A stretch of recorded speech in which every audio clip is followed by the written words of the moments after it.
When I was a teenager, I read George Orwell's seminal novel, 1984, written during the late 1940s. Orwell's work depicts a dystopian future under a brutal authoritarian regime. Many aspects of the story have turned out to be eerily pathetic,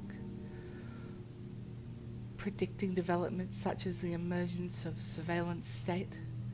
For example, who could forget the infamous chilling slogan, "Big Brother is watching you"? But one quote from that book has really stuck with me over the years, and that being, if you want a picture of the future, imagine a boot stamping on a human's face. Forever. This is an image I can definitely relate to, because I live in a small town with a shameful tradition. Because you see, we, the people of my community, stamp on human faces on a daily basis. I don't mean that as a metaphor. I mean, we literally walk over the faces of fellow human beings each and every morning in a sadistic procession, a sick ritual overseen by a sinister, otherworldly figure. We inflict pain and humiliation upon sentient and intelligent beings and then go about our daily business as if nothing ever happened. And the worst thing is, no one is doing anything to stop it. This is quite difficult to explain, so I'll start at the beginning. I was born and raised in this town, and I have lived here my entire life. You might ask why I choose to stay, given the horrible events I've witnessed, and indeed have participated in. Well, judge me if you will, but I have my reasons. For a start, my family and friends all live here. And, believe it or not, they are good people, in spite of the horrible acts that they are obligated to participate in. And my hometown is actually a pretty good place to live, at least on the surface. Our economy is thriving. Crime is nearly non-existent. And neighbours really do look out for each other. To outsiders, it seems like the perfect community, but they do not know the full story. Some people reckon it's the price we have to pay, that we must carry on this grotesque tradition to keep our community and families safe and prosperous. I don't believe this myself. What I do know is that social pressure is a powerful thing, and this is what I grew up with. We don't expose the youngest children to the ritual. No child will visit the street of shame until after their 12th birthday. I never forgot the first time I made the walk. My friend and I were used to hearing the sirens ring every morning at 7 a.m. During my childhood, I was told by my parents that this wasn't a matter for children. They were very firm on this point, telling me that I should never follow when they went out every morning to do what needs to be done. I was curious, of course. What child wouldn't be? But I saw how my parents looked first thing in the morning, as they solemnly marched out to do their secret business. They would arrive back half an hour later, always removing their shoes in the front door. This was a tradition in our household, along with most of the others in the community. I would later discover why. After my parents returned home, we would sit down as a family and eat breakfast together, and the tension would gradually lift as we returned to some sort of normalcy. Nevertheless, there was always a darkness in my parents that I could never quite put my finger on. Later, I understood the heavy burden that they had to carry. That of otherwise good people forced to keep a horrible secret. I knew I would eventually discover the truth one day once I came of age, so it came to pass. I remember that day vividly. I felt both excited and anxious as a million possibilities ran through my young and impressionable mind. On that fateful morning, my father came up to my room shortly after the 7 a.m. siren. I looked into his tired and sunken eyes and realized that this was the last thing he wanted. He never wished to expose me to this. but there was no choice. My mother was clearly upset too, but she remained strong for me. I'll never forget how tightly she held my hands as we made the short walk over to the street of shame. And all the time she whispered in my ear, telling me how everything was going to be okay, and that I must remember how much my family loved me, and would continue to do so no matter what. By that point, I was truly terrified, and honestly had no idea what to expect. The street of shame is cordoned off from the rest of the town, sealed off by barricades for all but a brief period in the morning when the twisted ritual takes place. Only one person is able to grant access to the street, a mysterious, frightening, and possibly supernatural individual known as the Lollipop Man. I saw the man for the first time that morning, and I was so terrified by the sight of him I almost passed out. The Lollipop Man is elderly, perhaps in his 70s or 80s, his skin being wrinkled and his hair turned white. Nevertheless, he never seems to age. His physical appearance hasn't changed in decades. He wears a long, yellow, fluorescent jacket, like those worn by the council workers, and he holds a two-sided sign attached to a long pole, with the green side for go and red on the other for stop. His sole purpose in life seems to be granting access to the street, managing the foot traffic, ensuring everybody does their duty, while also not taking things too far. At first glance, he looks like a normal kind of lollipop man you'd expect to find outside any primary school, but upon closer inspection, it's clear that there is something more sinister about this enigmatic individual. What really terrified me on that awful morning was seeing his eyes, so dark, dead, and soulless, like those of a heartless monster dedicated only to spreading misery and pain. I was astonished to discover that the whole town was already there, every man, woman, and child over the age of 12. All of our neighbours, my school friends, everyone from respected public servants, professionals and businessmen, to everyday folk who worked for minimum wage. There were literally hundreds of people there, all standing single file in a long queue stretching down the pavement, all waiting patiently for their turn. Surprisingly, the whole process was very well organised and efficient. The line moved quickly, and the Lollipop Man kept things running smoothly. Everyone waited their turn, and nobody accepted or received preferential treatment. We joined the queue and stood in a line along with the rest. My mum continued to grip my hand tightly despite my obvious embarrassment, while my dad maintained a tough front despite his clear discomfort. As we slowly walked forward, coming ever closer to the barricade, I started hearing the screams, faint at first but soon increasing in volume, until they become a horrifying crescendo which drowned out every other sound. I was horrified, looking up to my mother's eyes in hope of finding some comfort, but instead only seeing a mirror reflected of my own terror and revulsion. Before long, we reached the head of the queue. The screams were deafening now, so much that I thought my eardrums would burst. I remember my father physically pulling me from my mother's arms and shoving me forward, slapping me on the back, mouthing something I could not hear. I paused at the barricade, tears rolling down my cheeks while my whole body shook almost uncontrollably. I glanced up at the Lollipop Man, hoping for some sympathy but finding none. Instead, he looked down upon me with cold, emotionless eyes, turned his lollipop sign to green, and opened his mouth to speak a single word that was somehow audible above the hellish din. Walk. I reluctantly did as I was told, not seeing any other options or prospects for escape. The barricade slowly lifted, and I put a shaking foot forward before setting eyes upon the street for the first time. For a moment I could not understand what I was seeing, as if my brain couldn't process the inexplicable scene before me. I glanced down at the pavement and was appalled by what I witnessed. Human faces in the slab, facing upwards towards the sky and completely encased in concrete.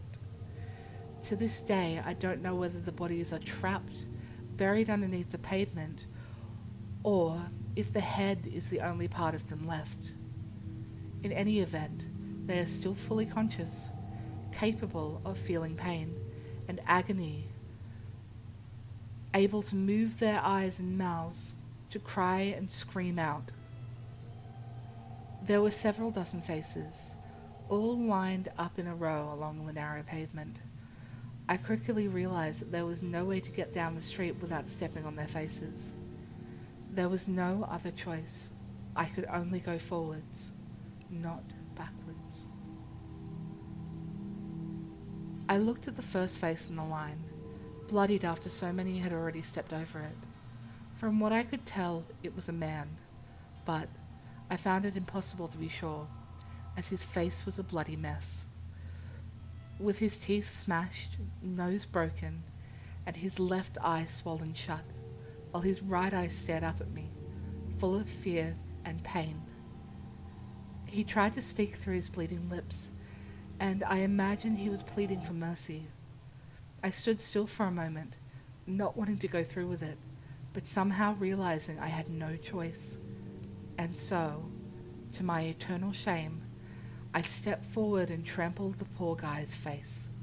My victim screamed, but I didn't look back, instead taking the next step and trampling upon the next human face. I continued the sickening process, stepping on face after face, fighting back the revulsion I felt, and not stopping until I reached the barricade at the far end of the street. As you can imagine, I was nearly hysterical by the end of it, sobbing into my hands as I waited for my parents to follow me through, and the worst thing is, I had to do it all again the next morning, and every day that followed. It does get easier after time. Eventually, your brain will adapt to the most horrible things, and ultimately you can become desensitized to just about anything. But even after all these years, I still face the walk with a sense of foreboding dread, and I feel disgusted with myself after it's done. In a way, though, I am glad I continue to feel this way. At least it means I have shreds of humanity left in me.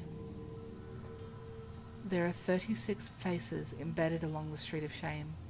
No one remembers exactly who they were in life.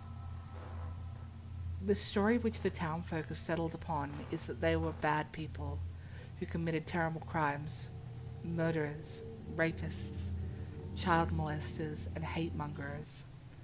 We believe that these are all evil bastards who deserve their horrible fate, but perhaps that's just a lie we tell ourselves to justify the awful things we do to them, over and over again.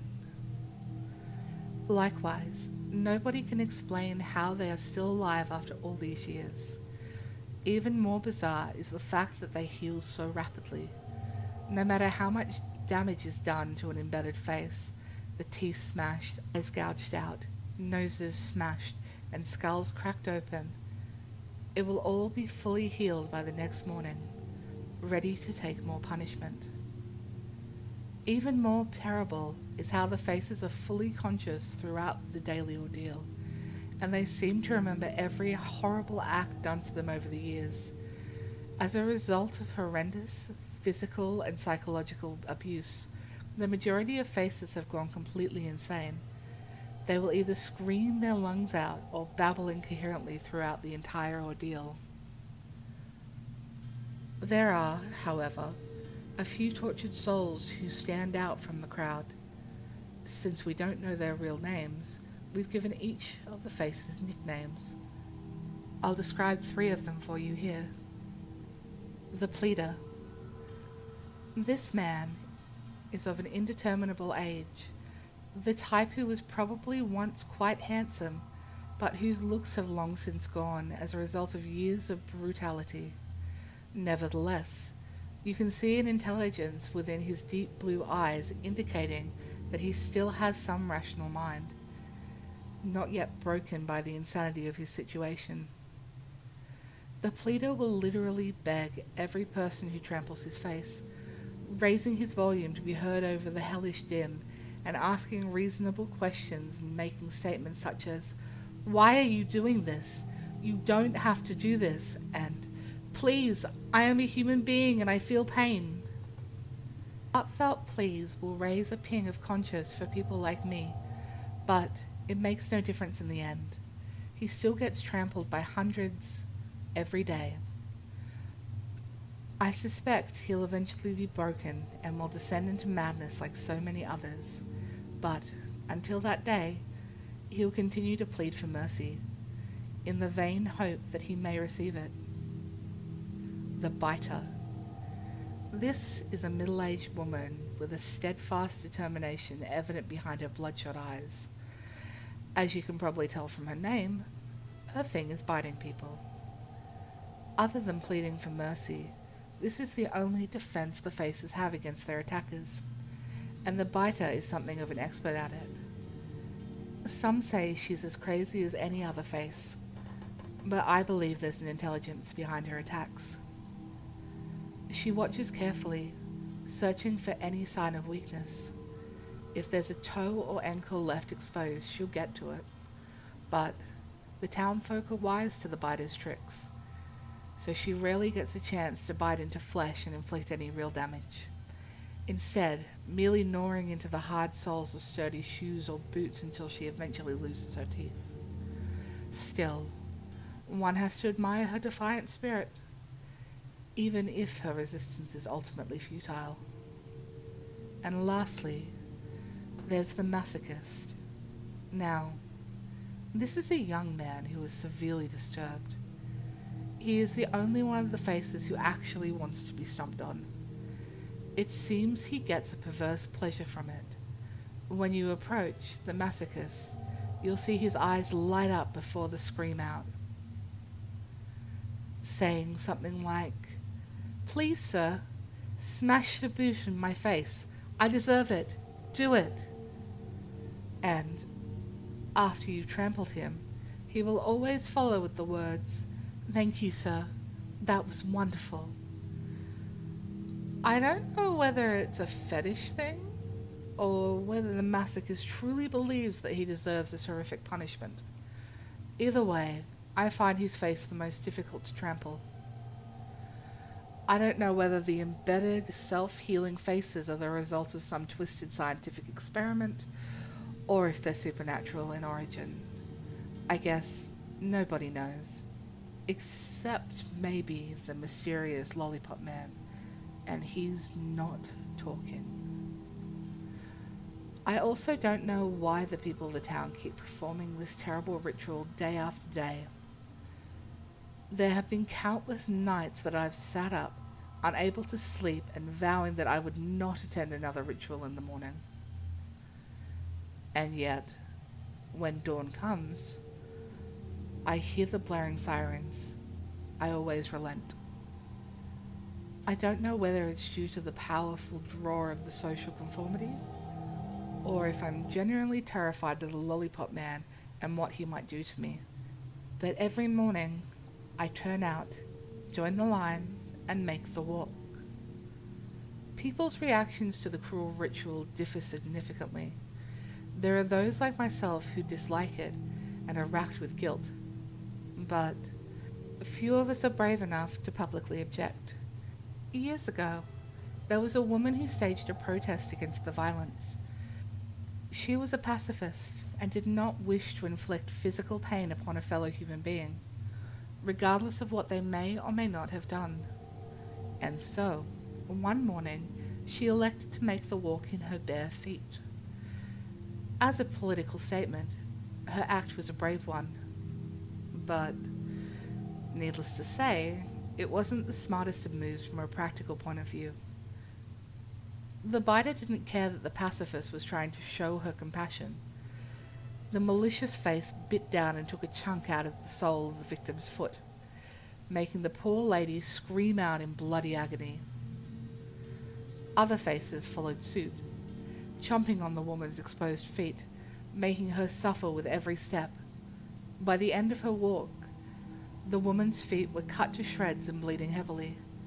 She was rushed to hospital for treatments, but her wounds became infected due to the bacteria in the attackers' mouths, and ultimately she died of sepsis. It goes without saying that no one has attempted to walk in bare feet since her untimely death. On the other side of the spectrum, there are those who take twisted, sadistic pleasure in inflicting pain and humiliation upon the faces. There's a family who live in my street who I do not name, but they're this type. The father wears studded football boots most mornings. His wife dons stiletto heels. They both make sure to stomp down upon every face with as much force as they can muster to cause maximum damage. Their teenage children are slightly more subtle, often choosing psychological humiliation over physical damage. Sometimes they'll smear the soles of their shoes in dog feces before rubbing it into their faces, while other times they'll stand over the victims and spit into their mouths. After the foul deeds are done, you'll see the four of them laughing and slapping each other on the back, congratulating themselves on the creativity of their cruel acts. The weirdest thing is how this family acts and behaves the rest of the time. If you didn't know better, you'd think that they were the nicest neighbours around, always inviting you over for barbecues or offering to help when you have a car problem or need assistance with a family emergency. But for that brief period each morning, they turn into inhumane monsters.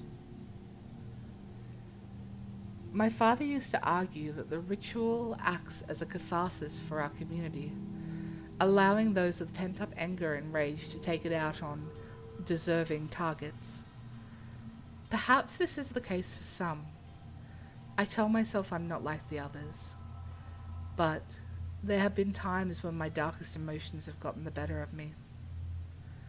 I shamefully recall days when I've been angry at various things in my life and have taken it out on the helpless row of faces. Other times, I've hated the faces. Hated them merely because they exist. I want them to die so I no longer have to go through this. But, of course, they cannot. For the most part, though, I participate with great reluctance, and I wear a pair of soft-soled trainers, sturdy enough to protect my feet from the biter, but not hard enough that they will cause the faces much physical damage. And once I get home, I carry out my own cleansing ritual. I hose my old trainers down on the patio, washing off the blood, tears, bone fragments, and shit, so my shoes are clean and ready for the next day. If only it was that easy to erase the immense guilt I felt, or end the vivid nightmares I suffer. I don't know what to do. I want to stop this, but don't know how.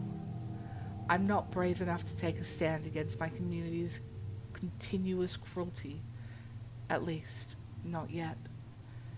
Telling my story is the first step. It's a relief to finally let the world know the truth. You may consider me a coward and think my neighbours are monsters, but I believe such cruelty comes from the dark corners of our human psyche. I still believe that change is possible, and that this savagery can be stopped. But it won't happen overnight. I have to go now. I can hear the morning siren blaring, calling me to the street of shame. The time has come, and I must do what I need to, because I am the boot, and they are my victims.